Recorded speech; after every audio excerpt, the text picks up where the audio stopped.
Imagine this. You're surrounded by people, their laughter echoing through the air, conversations flowing like water. But inside, you feel a deep, aching silence. You smile, you nod, you say the right words, but something within you feels utterly unseen. This is the secret existence of the empath woman. She doesn't just feel lonely because she's alone.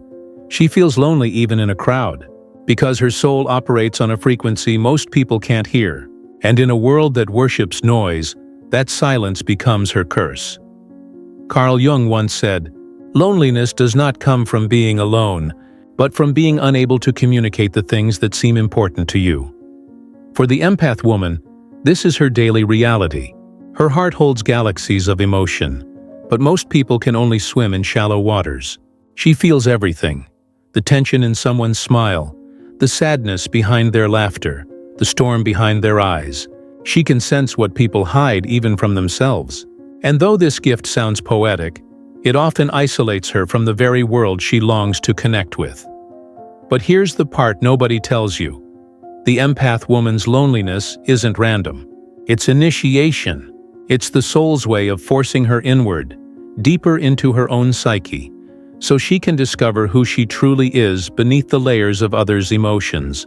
Because before she can find true connection, she must first separate what belongs to her and what doesn't.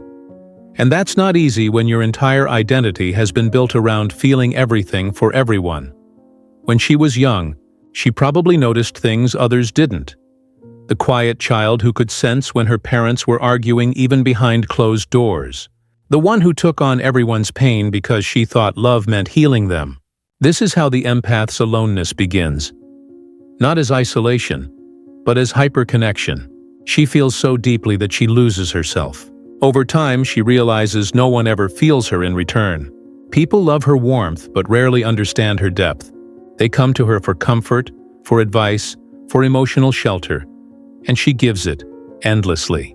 But when she breaks, the room grows quiet. The world doesn't know how to hold someone who always holds everyone else.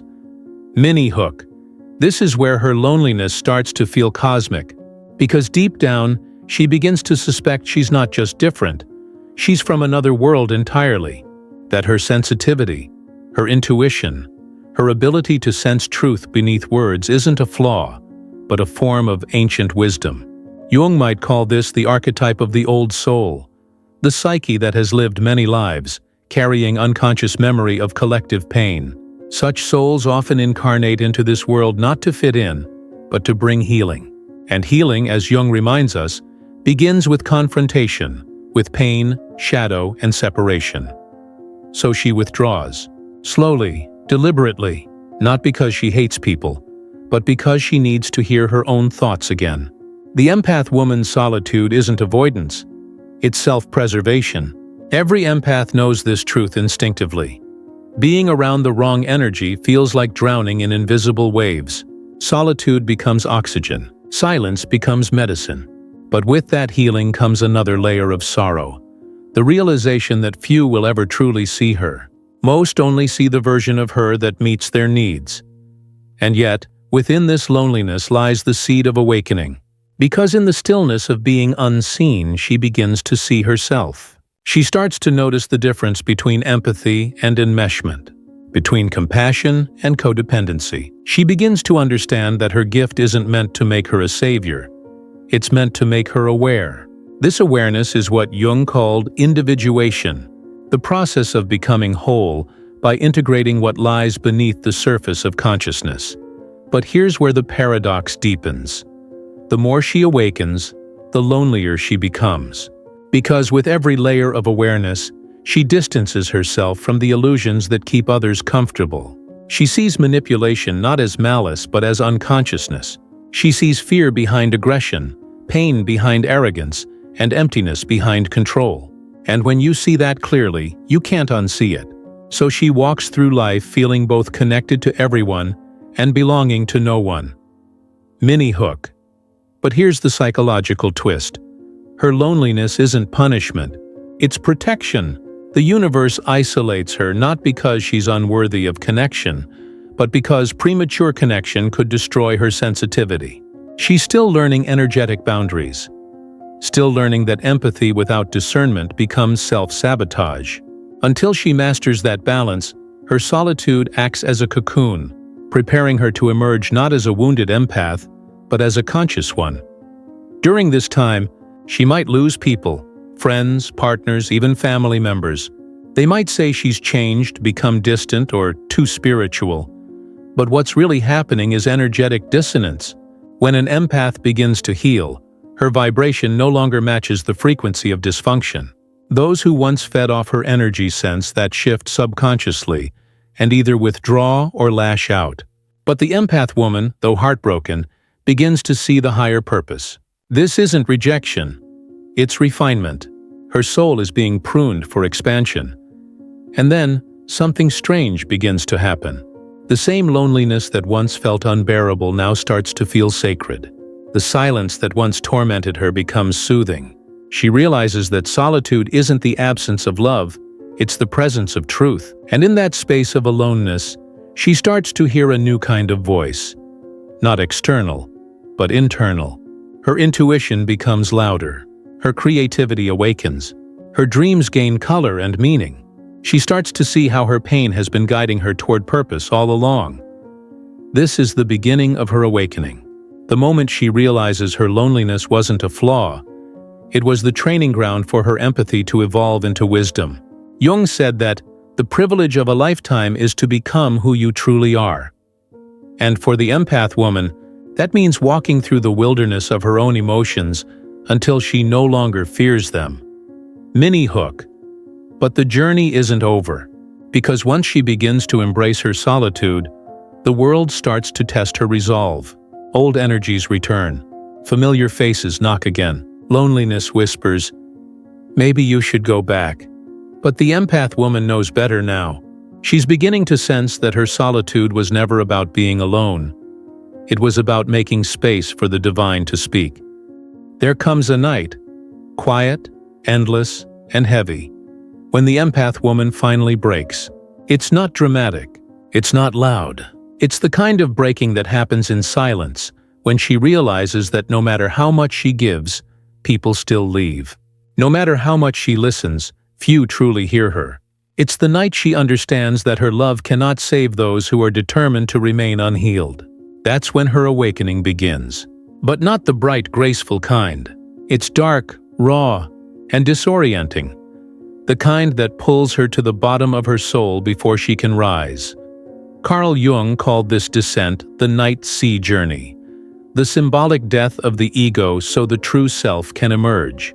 For the empath woman, this night sea journey begins when she starts to question why she feels so unseen, even by those she's healed. She wonders, why do I keep giving to people who only take? Why does my love seem to make others stronger while I feel weaker? The truth, though painful, begins to whisper through her intuition. Because she has mistaken connection for absorption. She hasn't been loving. She's been merging. And here's the part nobody tells you. Empathy without boundaries is self-erasure. The empath woman has been taught since childhood that her worth lies in how well she can soothe others. Every time someone cried, she felt responsible. Every time there was conflict, she became the peacemaker. These roles became her identity. But that kind of empathy is survival, not love.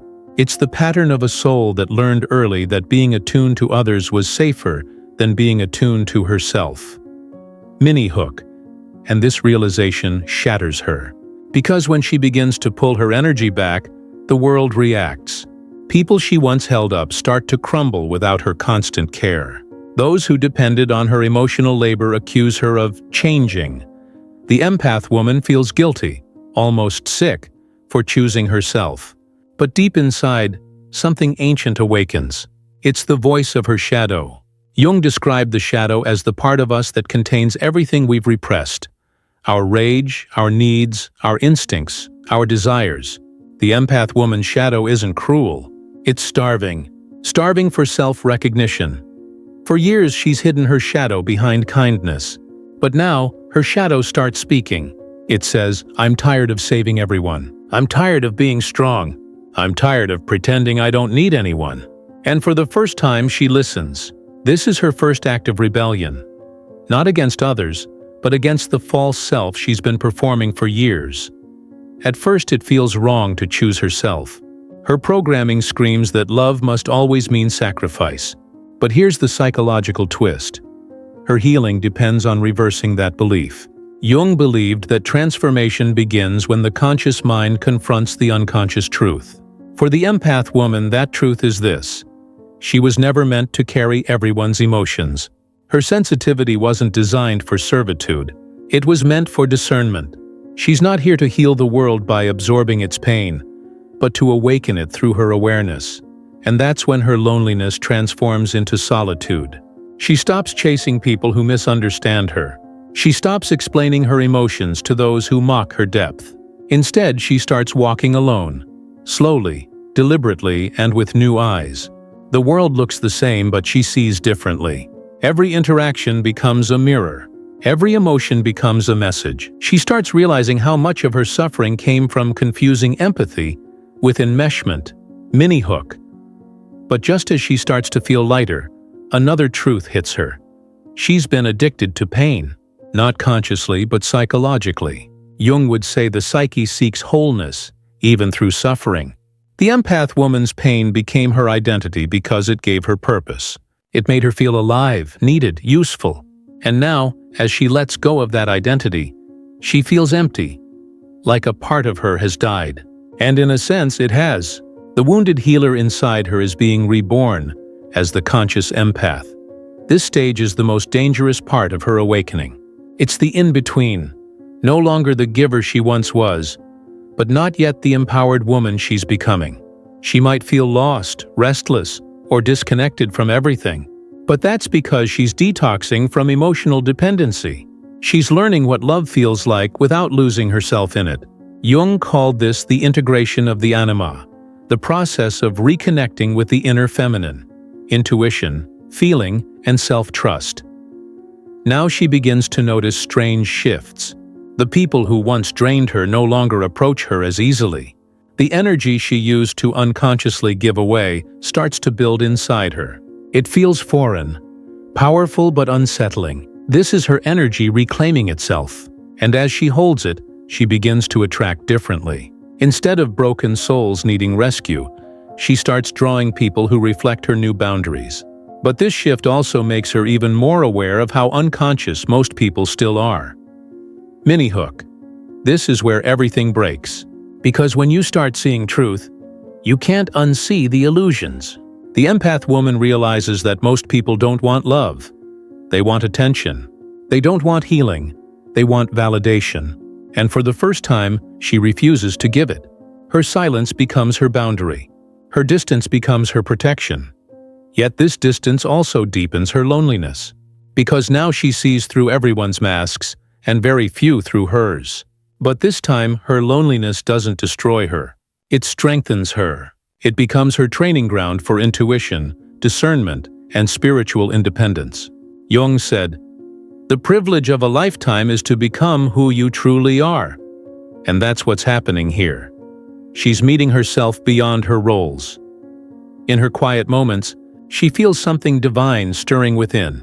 It's like remembering a song she's always known but forgot how to hum.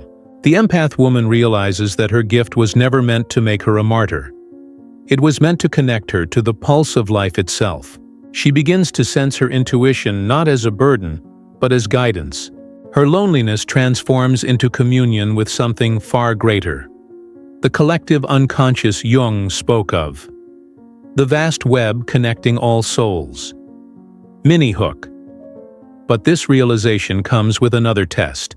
The universe will now send her old patterns disguised as new lessons.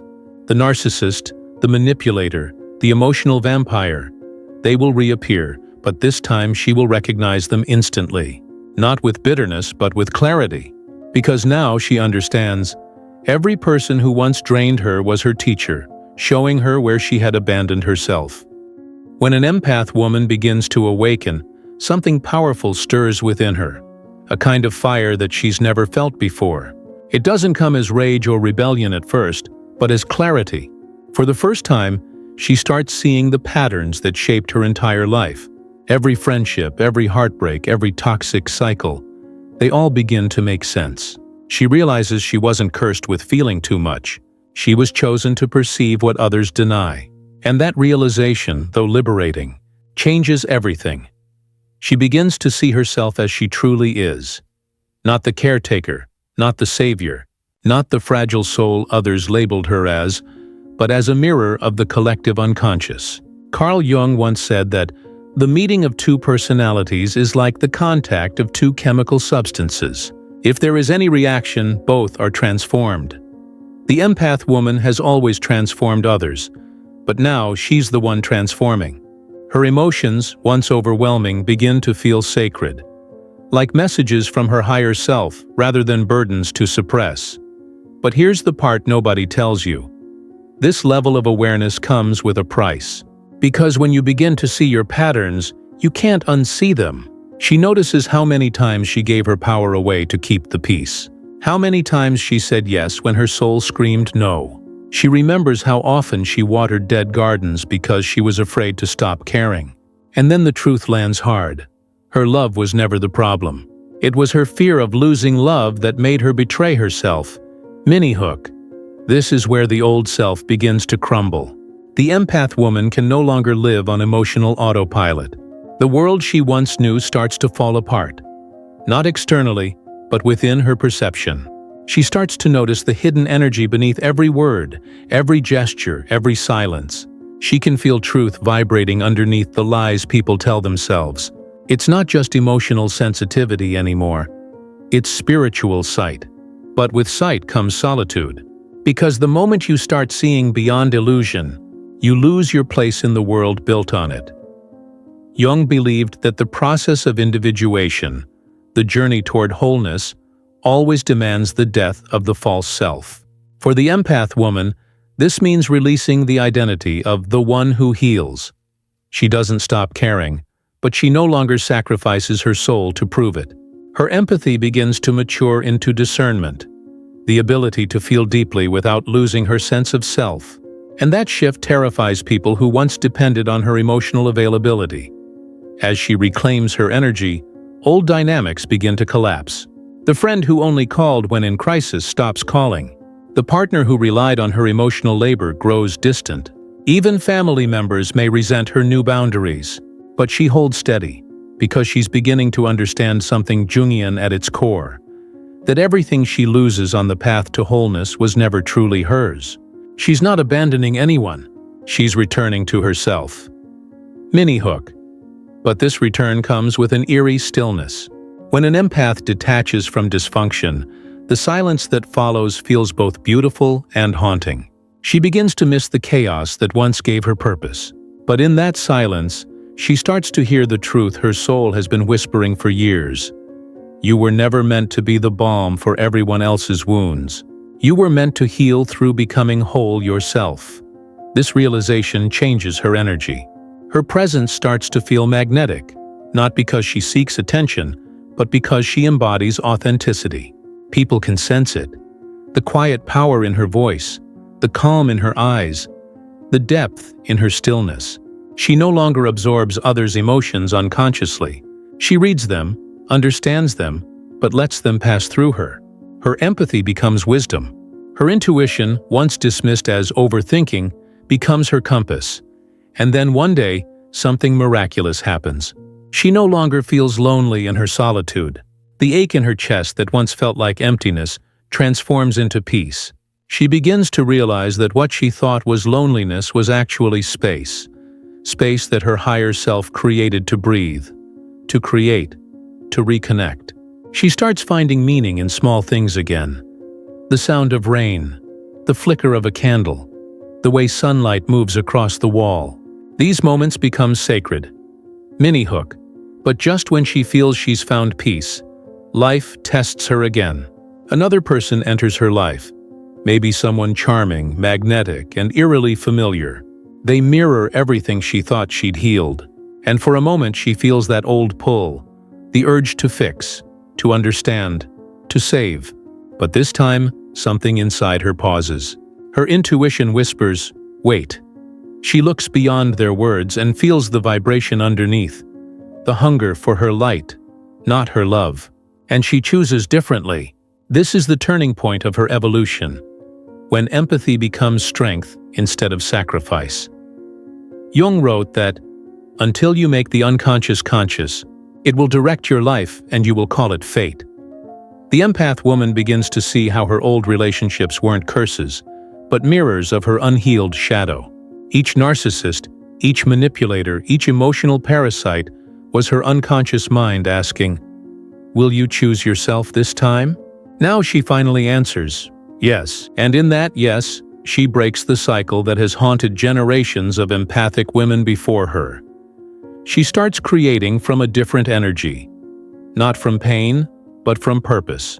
Her empathy becomes art, writing, healing, or simply presence. She doesn't need to fix anyone because her very existence radiates truth. Her boundaries become her sacred circle, not walls but gates of discernment. Only those who match her peace can enter. And as she lives this way, something profound happens. Her loneliness transforms into communion with the divine. Mini hook. And this is the secret Jung hinted at, but rarely said aloud. The path of the empath is the path of the mystic. Her isolation was never punishment, it was initiation. Every heartbreak was a doorway. Every disappointment was divine redirection. The empath woman's loneliness was never about being unloved. It was about being prepared to love on a higher frequency. Now she understands that her empathy wasn't weakness. It was training. Her heart was being stretched to hold more truth. Her mind was being sharpened to see through illusion, and her soul was being forged in silence to withstand divine responsibility. Because true empathy isn't about feeling others' pain. It's about holding light in a world addicted to darkness. And yet, even as she ascends into this wisdom, she carries humility. She knows her sensitivity will always make her different, but she no longer sees that as exile. It's her gift. It's her calling.